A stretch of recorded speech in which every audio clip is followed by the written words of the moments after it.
Ini pertanyaannya. Bagaimana berzikir? Apakah berzikir itu dengan lisan atau berzikir dengan qalbu?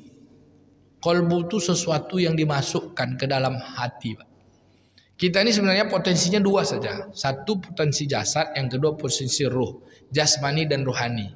Ketika rohani ini diisi, barulah berfungsi jasad ini dikendalikan oleh ruh. Namanya orang yang punya akal.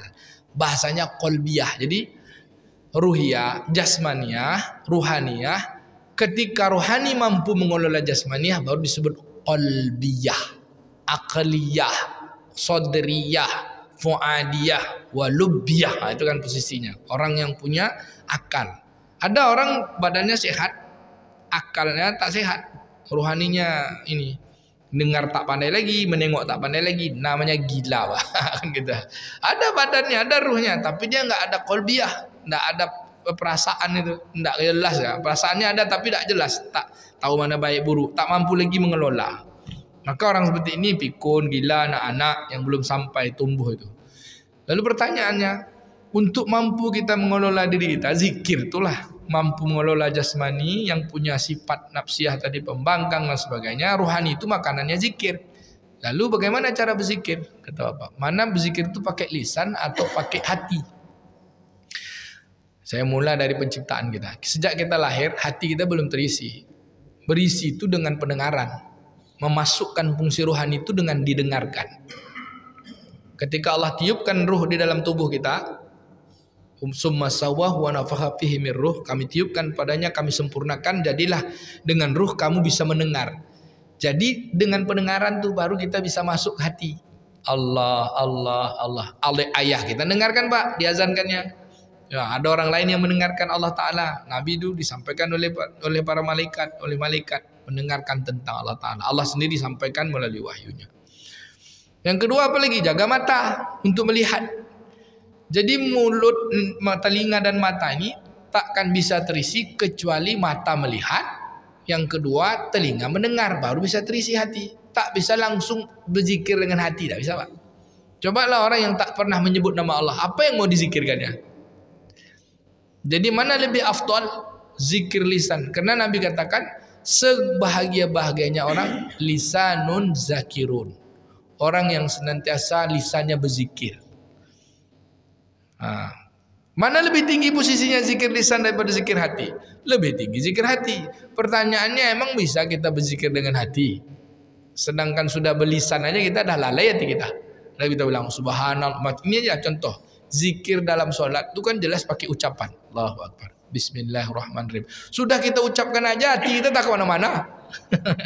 Apalagi kita tidak ucapkan. Maka dijadikan mudah. Kenapa kita diucap subhanallah, walhamdulillah? Agar hati telinga kita mendengar, masuk ke dalam hati. Tapi kalau sudah terlatih, Bapak, tak perlu lagi diucap, hati itu tunak aja di situ. Itulah yang paling hebat. Cuman pertanyaan, udah tunak belum? Istilahnya zikir pakai hati itu orang udah kelas 6. Kalau kita baru-baru belajar yang ke kelas 1 ini pakai mulut dia lah, Pak.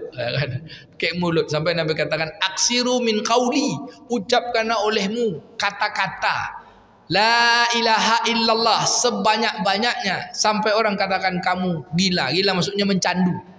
Tidak ada lagi yang dia suka. Bukan gila hilang akal. Candu itu aja tengok.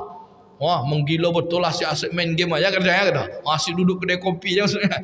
Asik dengan itu. Dan di mana lebih afdal, Pak? Untuk tahap pertama dengan lisan. Kalau dah sampai dalam hati, Allah yang tahu. Malaikat tak bisa catat.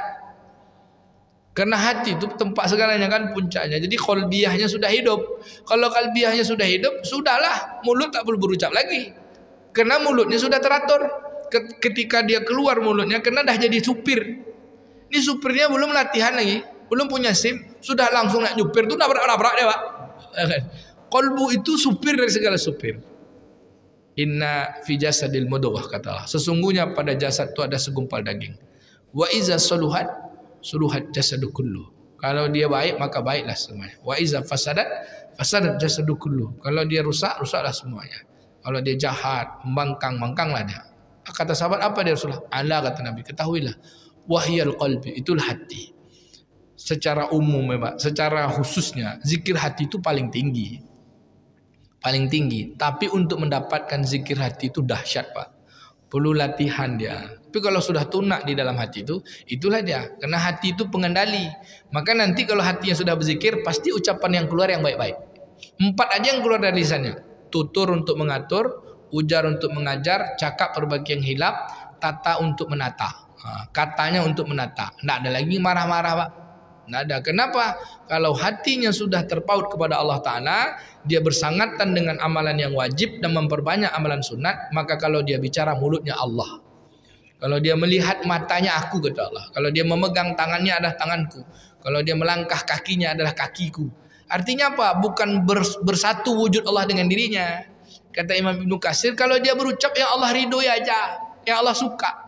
Jadi kalau Allah suka itu kan ucapan Allah. Al-Quran yang paling disukai Allah. Maka ucapkan, berarti ucapan Allah. Zikir-zikir. Kalau dia melihat, yang dilihat yang diridhoi Allah. Kalau dia mendengar, yang diridhoi Allah. Kalau dia menggapai dengan tangannya, semua yang Allah suka. Sehingga dia menunaikan hak-hak Allah. Hak Allah tuh Allah punya. Kalau Allah punya berarti, nanti kan kalau dalam konsep Hidayatul Wujud, Allah lah tuh dia. Tidak, dia sebagai seorang hamba, tapi makhluk sebagai menunaikan haknya Khalik yang menciptakannya. Apa? Patuh ajalah. Dalam kepatuhan itu berarti dia bersama dengan Allah. Yaitu dialah Pak. Dia sendiri itulah Pak. Bahasanya, kehendak Allah itu kita kerjakan. Apa haknya? Disembah, diibadati. Jadi ketika kita bilang subhanallah, untuk memasukkan ke dalam hati. Kalau dah bisa tidak apa-apa. Ada beberapa amal kita yang tak bisa dicatat oleh malaikat, yaitu amal dengan menggunakan hati. Amal hati tak dicatat Pak. Dan malaikat tak tahu. Ada orang banyak amalnya dicatat, tapi tak pakai hati. Sampai di depan Allah Ta'ala, Allah buang semua amalnya. Jadi antara amal badan dengan hati dua, karena badan tadi dikendalikan oleh hati. Bapak mana mau duanya atau mau satu? Mau pakai hati atau mau pakai mulut? Pakai hati. Kalau tidak bisa pakai hati lah Pak. Pakai hati. Hati itu dalam bahasa Indonesianya adalah kesadaran. Jadi sadar semua dalam pengawasan Allah. Sadar dalam penglihatan Allah. Hati. Maka kalau Pak hati-hati ya Pak, sadar bekerja. Hati-hati ya Pak di jalan, sadar kita di jalan. Jadi kalau udah tak hati-hati bicara ya Pak, jangan bohong, ya kan?